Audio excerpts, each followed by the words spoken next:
Bismillahirrahmanirrahim. Assalamualaikum warahmatullahi wabarakatuh. Hari ini kita akan mempelajari tentang memperkirakan informasi yang berdasarkan judul dari teks non-fiksi. Apa yang dimaksud dengan teks non-fiksi? Teks non-fiksi adalah teks yang berisi informasi berdasarkan fakta, realita, atau hal-hal yang benar-benar terjadi. Contoh teks non-fiksi, buku kesehatan, artikel, biografi seseorang, esai. Pernahkah kamu pergi ke toko buku? Biasanya buku-buku yang ada di sana masih tersegel dengan rapi. Saat buku tersegel, kamu tidak dapat membaca keseluruhan isi buku tersebut. Kita dapat memperkirakan informasi yang terdapat dalam buku dengan cara membaca judul bukunya. Judul buku biasanya mencerminkan isi buku tersebut.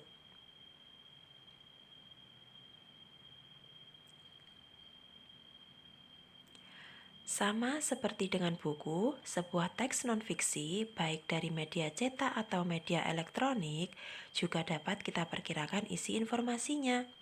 Caranya dengan membaca judul teks tersebut.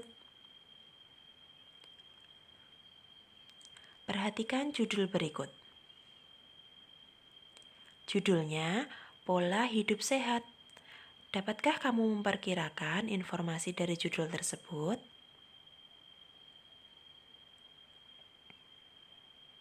Ya, berdasarkan judul di atas, kita dapat memperkirakan informasi seperti definisi pola hidup sehat, manfaat pola hidup sehat, dan macam-macam pola hidup sehat. Memperkirakan informasi bacaan sesuai kata kunci dalam judul. Anak-anak sudah tahu apa itu kata kunci? Kita dapat memperkirakan informasi yang terdapat dalam bacaan sesuai kata kunci dalam judul bacaan tersebut. Apa yang dimaksud dengan kata kunci? Kata kunci adalah kata atau ungkapan yang mewakili konsep yang telah disebutkan.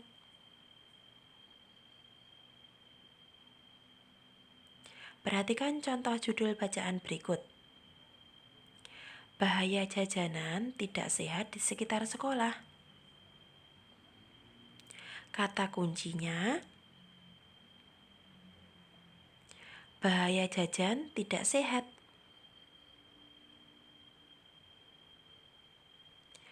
Perkiraan informasinya, tidak semua jajanan di sekitar sekolah itu sehat. Terkadang para penjual menambahkan bahan berbahaya pada jajanannya. Perlu waspada terhadap jajanan yang berwarna mencolok. Kira-kira anak-anak sudah paham ya? Yang kedua, kerukunan di Kampung Wonorejo, Papua. Kira-kira kata kuncinya apa? Ya, kata kuncinya adalah kerukunan. Perkiraan informasinya adalah Kampung Wonorejo menunjukkan tentang kerukunan dalam keberagaman. Semua warga kampung hidup rukun walaupun berbeda asal-usul, suku bangsa, agama, dan budaya.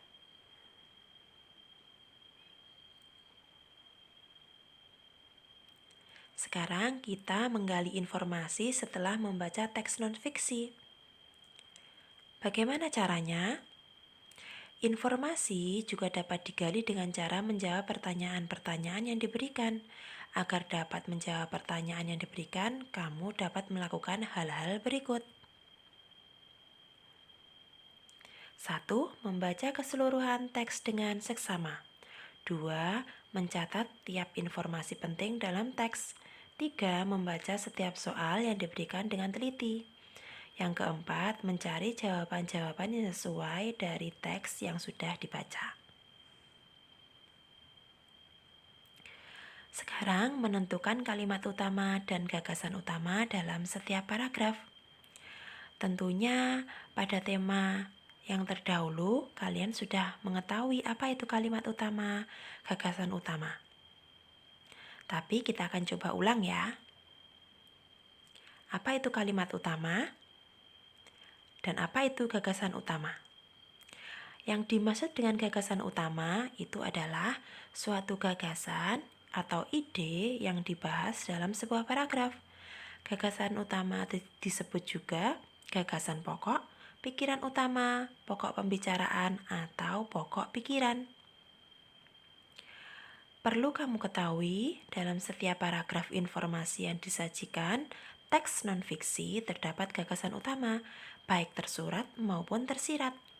Tersurat artinya informasi tersebut ada tertulis di dalam teks, sementara tersirat berarti tersembunyi sehingga harus kita simpulkan terlebih dahulu.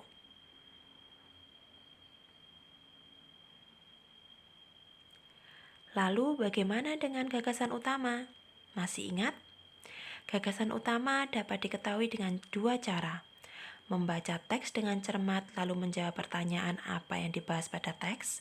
Yang kedua, menemukan kalimat utama pada setiap paragraf, lalu menarik kesimpulan gagasan-gagasan utama di setiap paragraf, dan menyimpulkan gagasan utama teks. Sudah ingat anak-anak? Kemudian, apa yang dimaksud dengan kalimat utama?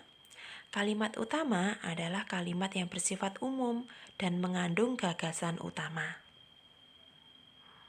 Kita akan segera membahas contohnya. Menemukan informasi penting berdasarkan gagasan utama dalam setiap paragraf. Di situ sudah ada contohnya, yaitu dampak pelaksanaan tanggung jawab. Pelaksanaan tanggung jawab sebagai warga negara memiliki berbagai dampak, baik positif maupun negatif. Jika semua warga negara memiliki kesadaran untuk melaksanakan tanggung jawabnya sebagai warga negara, maka akan tercipta kesejahteraan masyarakat. Sebaliknya, jika warga negara tidak memiliki kesadaran melaksanakan tanggung jawabnya sebagai warga negara, maka tujuan negara, yaitu masyarakat sejahtera, tidak akan pernah terwujud. Kira-kira informasi penting gagasan utamanya apa ya? Paragraf 1, gagasan utamanya dampak pelaksanaan tanggung jawab sebagai warga negara. Informasi pentingnya, pelaksanaan tanggung jawab sebagai warga negara memiliki dampak positif dan negatif.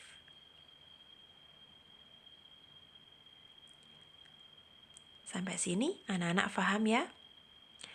Jika nanti ada yang belum paham, silahkan jangan malu untuk bertanya. Cukup sekian dari Bu Alwim. Ada kurang lebihnya Bu Alwim minta maaf. Wassalamualaikum warahmatullahi wabarakatuh. Tetap semangat, jaga kesehatan, makan makanan yang bergizi.